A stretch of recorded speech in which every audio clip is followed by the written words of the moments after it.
Hey friends and family, I have posted this video 2 times already. The first time the audio and the visual did not sync up, and the second time I captured some bystanders who really did not want to be in the video, so I ended up taking it down. So hopefully this is my last attempt at this video.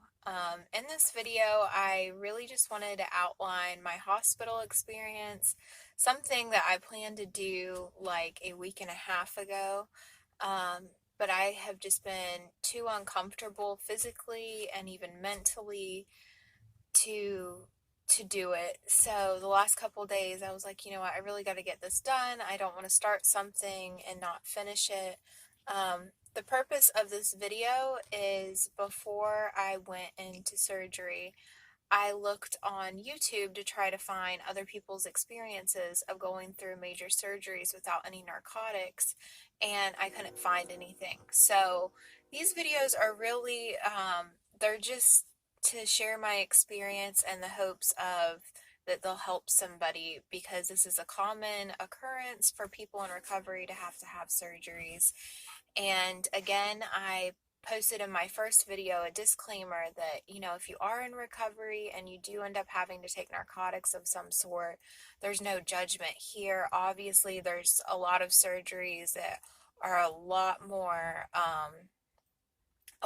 intense than the surgery I've had and the ones that I'll be having in the future. So there's no judgment here.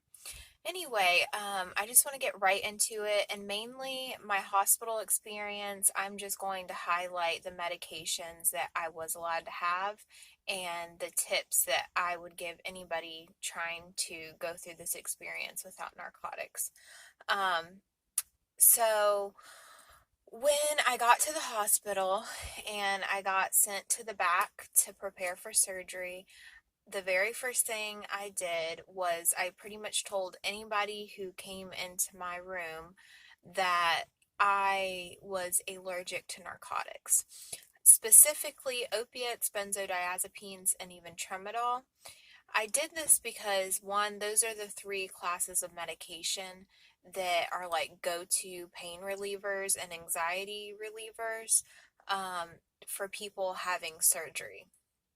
So when you tell the doctor you're allergic to something, they are not allowed to give it to you. But if you do not specify that you have an allergy to the medication, um, then they can still give it to you without your permission, even while you're asleep.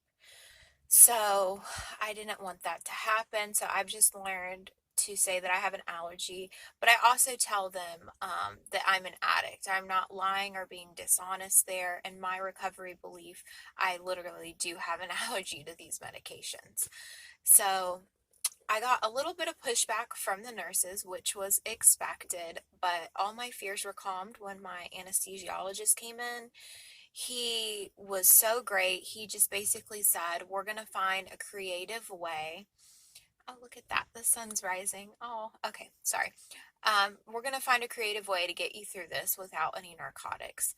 So the first thing he did was he hooked me up to an ibuprofen IV, which I didn't even know existed. I knew there was Tylenol IV. I had no clue there was ibuprofen IV.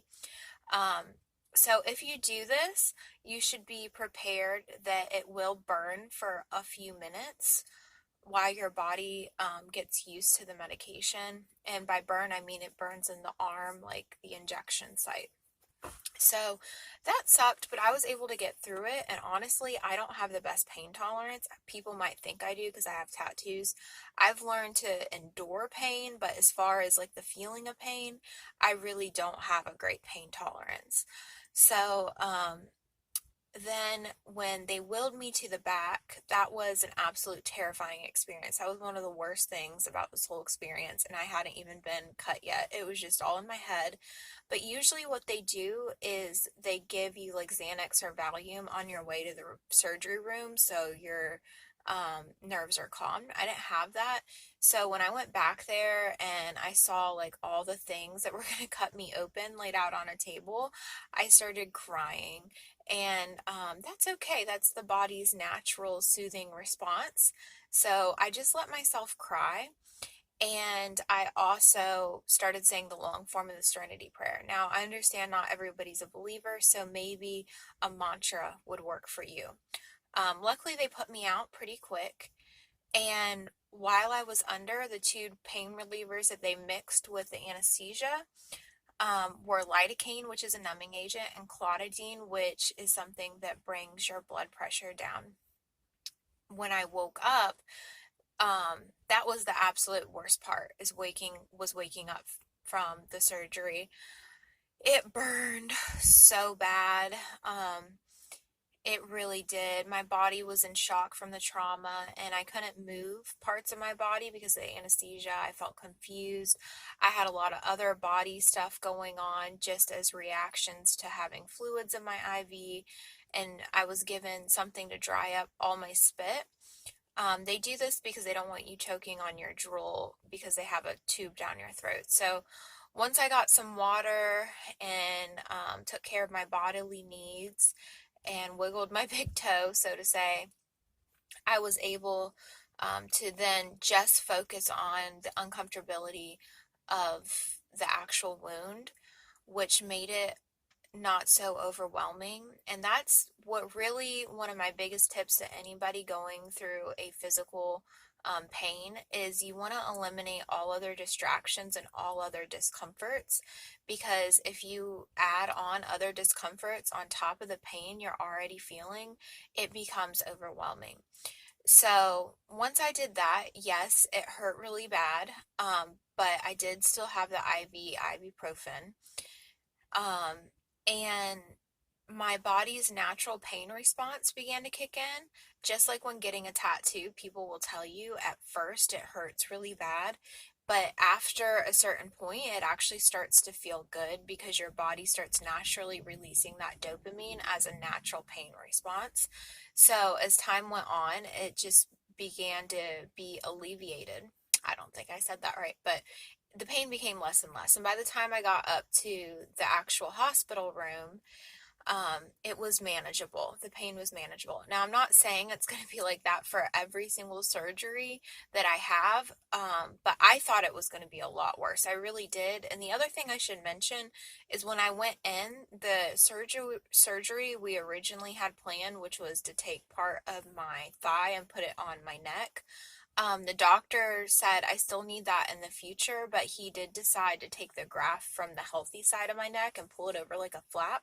So I wasn't dealing with two pain sites like I originally thought I was. I was just dealing with one pain site, which was more painful than the neck would have felt had I done the thigh thing, but I wasn't dealing with the thigh wound as well, like my last skin graft. So that was a plus. So anyway, after the surgery, they did try to give me a medication called gabapentin. I think the off-brand is called Neurontin. I don't know a lot about this medication. I know that it's not a narcotic, but honestly, I felt like I could do it without it, so I didn't take it. Um, so when I got up to the actual room, they did switch me to pill form of ibuprofen. Um, and I'm tempted to kind of go in what happened after medically, but I think that merits its own video. So I'll do like another video on aftercare. I'll close with this. The doctor I got when I went up to my room gave me a lot of hope because he looked at my chart and he basically said, "Oh my God, I wish all my patients did it the way you're doing it." For all surgeries. And I'm like, really? Because I've gotten so much pushback, even with like the minor surgeries I've had before this that weren't even as serious. And he said basically his medical opinion is that opiates work better for like the first couple hours when you take them, of course. But after that couple hours, what opiates do is they drain, and I'm not gonna like probably say this entirely correctly because I'm not a doctor or scientist, but opiates, they drain your dopamine and all of the feel good chemicals from your mind that would have been released as a natural pain response. And so, yes, it feels good for the first couple hours. Yes, it takes care of the pain really well for the first couple hours, or should I say covers it up. But after the pain medicine wears off, what it does is the pain actually gets worse because you don't have those natural chemicals in your brain to combat the pain anymore. And also, if your body isn't feeling any pain at all, it doesn't know to heal itself. So healing is slowed down, a recovery time is lengthened, and the pain gets worse and worse and worse before it starts getting better. Unlike if you're just taking NSAIDs and some other creative mix of non-narcotic medications, the pain will actually just start getting less from the get-go. So that was his medical opinion, and that gave me hope because I have a lot more surgeries down the road that are going to be a lot more serious than this one, and my hope is that I'll be able to take care of those without taking any opiates in particular as well. So anyway, I hope somebody's gotten something out of these videos. I hope this one actually posts right, and I hope this is the last time I have to film my experience in the hospital. Um, so yes, anyway, if anybody has any questions, feel free to ask me, and thank you guys so much for all the love. Ciao.